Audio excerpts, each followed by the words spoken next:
Baik, Assalamualaikum warahmatullahi wabarakatuh. Perkenalkan, nama saya Muhammad Rizky Dayat dengan NIM 1924 10103017. Di sini saya akan menjelaskan mengenai static unit testing untuk memenuhi ulangan tengah semester mata kuliah implementasi dan pengujian perangkat lunak. Jadi sebelum ke unit testingnya, di sini saya akan menjelaskan pengertian dan manfaat unit testing. Maaf, di sini ada typo unit testing. Jadi unit testing adalah tahapan pertama yang dilakukan untuk menguji suatu source code yang sudah ditulis programmer. Jadi ketika programmer sudah mengcoding suatu source code, di sini tujuan dari unit testing ini untuk menguji. Jadi unit testing memiliki tujuan untuk mendeteksi kegagalan pada suatu unit atau komponen. Nah, selain itu, kita juga perlu mengetahui static unit testing dan dynamic unit testing. Static unit testing kode itu diperiksa atas semua kemungkinan perilaku yang mungkin muncul selama waktu proses kode dari setiap unit, divalidasi terhadap kebutuhan unit dengan meninjau kode ulang. Selain itu, untuk dynamic unit testing adalah sebuah unit programmer yang benar-benar dijalankan dan hasilnya diamati seseorang mengamati beberapa perilaku program yang representatif sampai dapat membuat kesimpulan tentang kualitas sistem itu sendiri. Nah, di sini saya akan menjelaskan berapa tahapan pada unit testing ini. Jadi tahapan pertama itu review code untuk mengetahui requirement analysis. Lalu tahap kedua nanti saya akan menjelaskan input-output analysis. Tahap ketiga nanti saya akan menjelaskan mengenai control flow graph. Oke, langsung saja yang pertama yaitu review code. Nah, di sini saya sudah memiliki codingan berupa menggunakan bahasa pemrograman React.js. Untuk outputnya sendiri nanti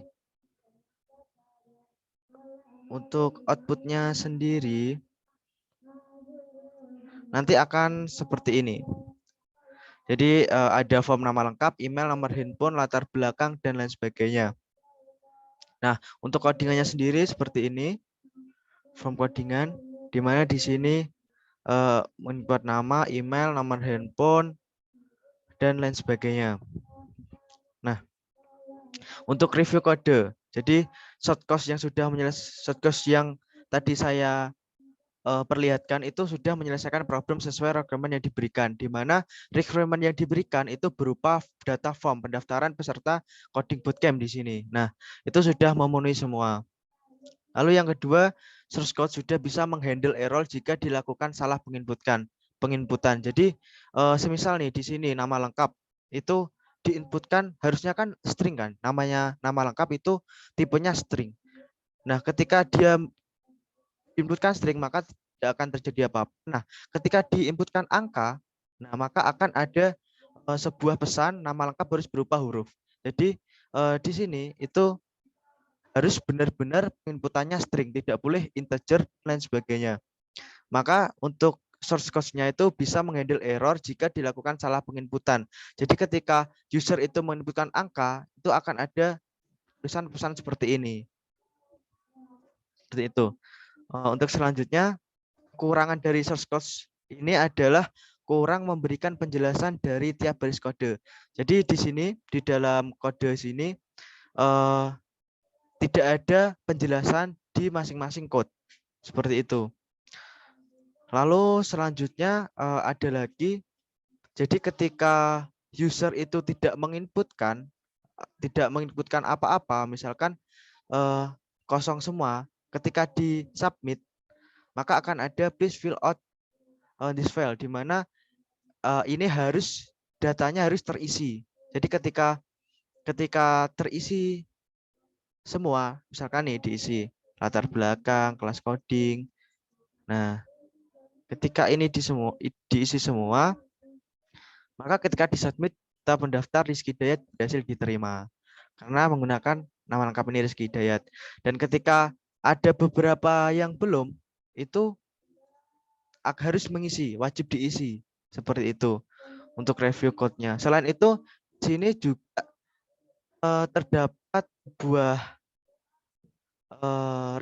regek di mana untuk fungsinya. Nah, ini untuk fungsinya itu seperti tadi, di mana ini contohnya cons regek name sama email. Nah, ini udah ada aturannya sendiri di React.js-nya menggunakan seperti ini untuk name dan email. Jadi sama seperti yang saya jelaskan, ketika menginputkan integer atau angka, maka akan nama lengkap harus berupa huruf. Seperti itu. Nah, ketika emailnya ini diinputkan tidak sesuai email, misalkan gini, maka akan ada pesan email tidak sesuai. Karena apa? Karena di shortcode ini udah ada regek email ini. Jadi fungsinya regek email ini nanti dipanggil di sini di emailnya. Nah, ketika user itu tidak menginputkan misalkan @gmail.com itu, maka ada tulisannya email tidak sesuai. Seperti itu. Jadi untuk kekurangannya itu tidak ada penjelasan dari setiap baris code tersebut. Untuk selanjutnya yaitu input output analisis sample case, di mana di sini untuk test case name untuk test case name-nya itu berupa string. Jadi untuk case name pertama misalkan kita menginputkan string. Lalu untuk inputannya itu adalah misalkan Rizky Hidayat. Rizky Hidayat. Nah, seperti ini. Maka untuk expected result dan actual result itu juga akan Rizky Hidayat. Untuk status result itu ketika disubmit maka akan ketika semua disubmit misalkan semua disubmit. Nah, maka ada pemberitahuan data pendaftar Rizky Hidayat berhasil diterima.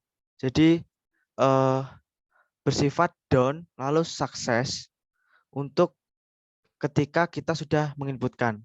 Untuk yang kedua misalkan di sini test case name-nya inputan berupa integer karena nomor telepon. Nah, untuk inputannya itu berupa nomor telepon, untuk expected result dan actual result itu juga nomor telepon. Nah, untuk status result ketika kita sudah menginputkan nomor HP maka statusnya akan down, dan untuk successful statusnya itu akan sukses ketika semua data ini disubmit, sehingga akan ada tulisan data pendaftar Rizky Hidayat berhasil diterima. Seperti itu. Untuk selanjutnya itu sama seperti itu seterusnya. Jadi untuk test case name-nya untuk yang pertama misalkan input string, di mana input string tadi harus menggunakan nama lengkap seperti itu. Terus test case name yang kedua yaitu input integer berupa nomor handphone.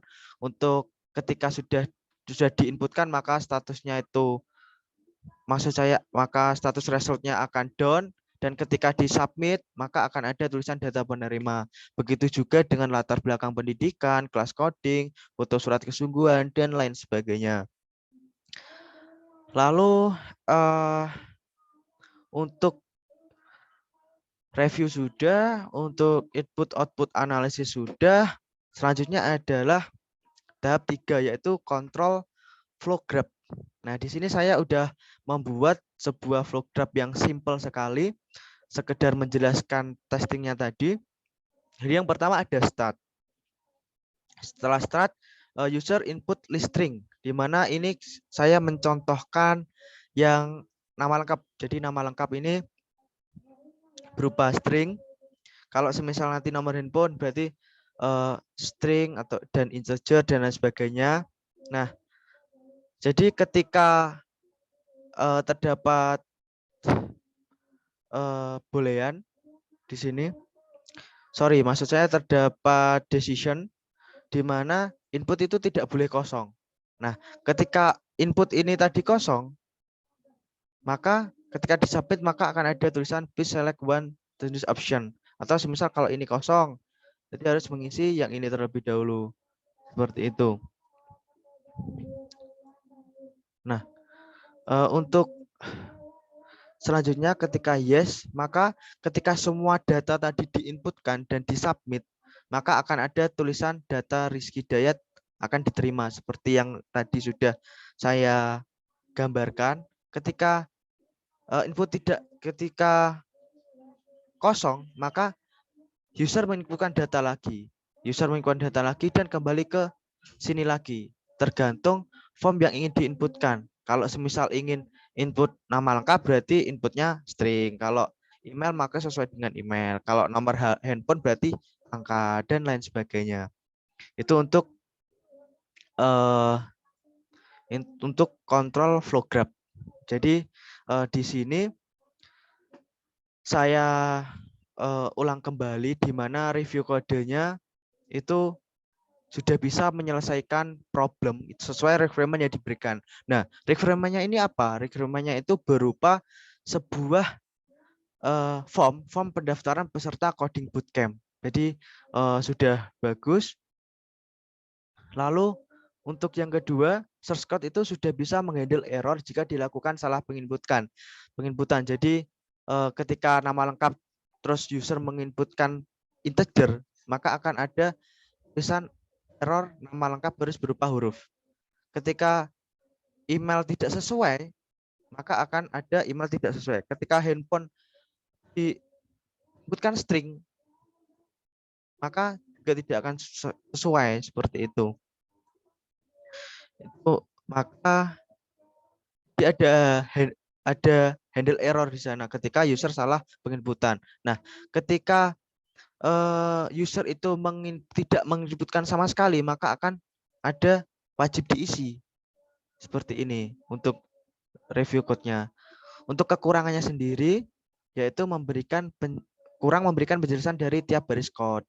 Jadi kekurangannya hal itu. Tidak ada penjelasan, murni codingan semua. Nah, untuk input output sudah saya beri gambaran.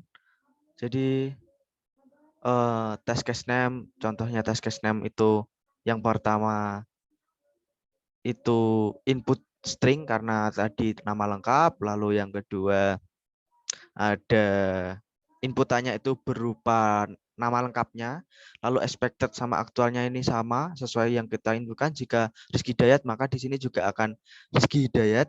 Lalu status result ketika sudah diinputkan sama user maka akan down.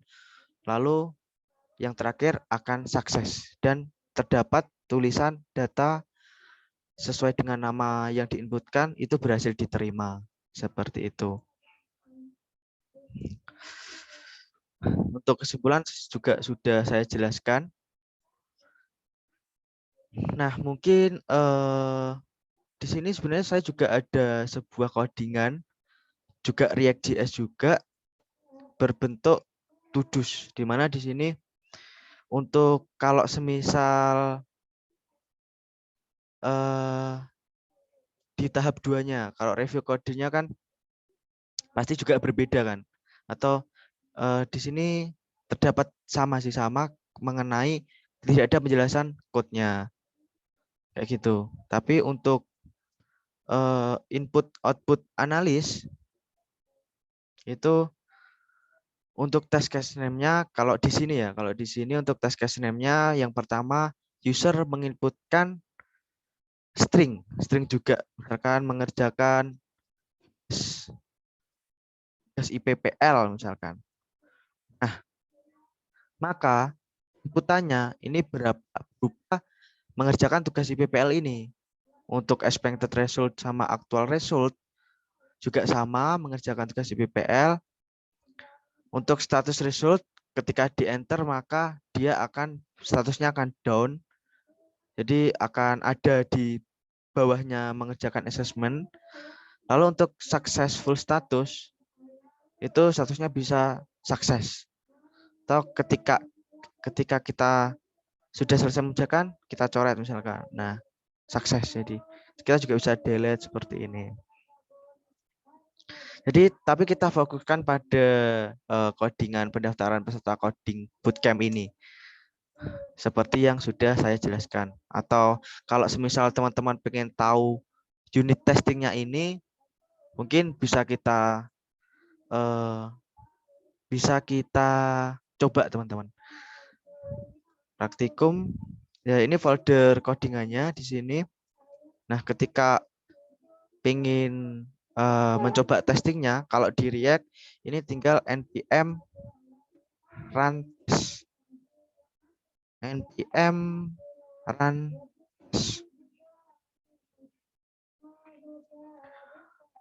sorry, sepertinya npm sih.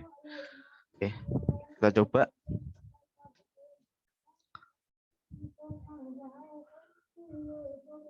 Nah, ketik A.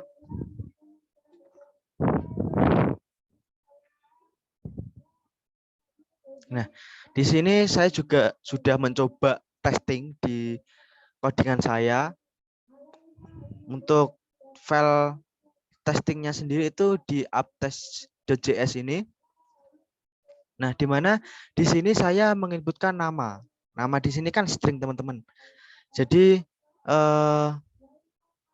nama di sini kan string, maka akan ada tulisan input name success. Ditandai dengan centang hijau karena memang string. Nah, ketika kita menginputkannya tidak string, maka akan ada tanda silang. Gini, X seperti itu. Lalu di email juga sama. Di sini saya menginputkan email sesuai dengan ketentuan email. Jadi rizky322@gmail.com. Terus nomor handphone juga sesuai. Maka untuk unit testingnya akan